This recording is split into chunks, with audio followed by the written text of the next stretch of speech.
तो अस्सलाम वालेकुम, कहिड़ा हाल आहिनि? उमेद आहे त ठीकु हूंदा। अव्हांखे ॿुधाईंदा हलूं त तकरार ड्रामे जी ईंदड़ किस्त में छा थींदो।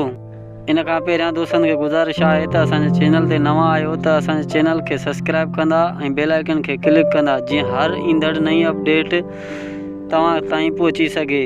सब्सक्राइब करण सां दोस्तो तव्हांजो बैलेंस न किरंदो, सिर्फ़ु असांजी हौसला अफ़ज़ाई थींदी। दोस्तो हलूं था पंहिंजी मेन टॉपिक जी तरफ़।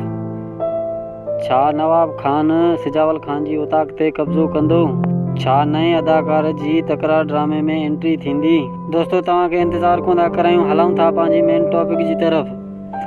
हा, नवाब खान सिजावल खान जी उताक ते कब्ज़ो करण लाइ माण्हुनि खे मोकिलींदो, लेकिन हू नाकाम थी मोटी ईंदा। हा, इहो बि तव्हांखे ॿुधाईंदो हलां त तकरार ड्रामे जी ईंदड़ किस्त में नए अदाकार जी एंट्री थी रही आहे, जेको तव्हांजो अदाकार ॼातल ऐं सुञातल आहे।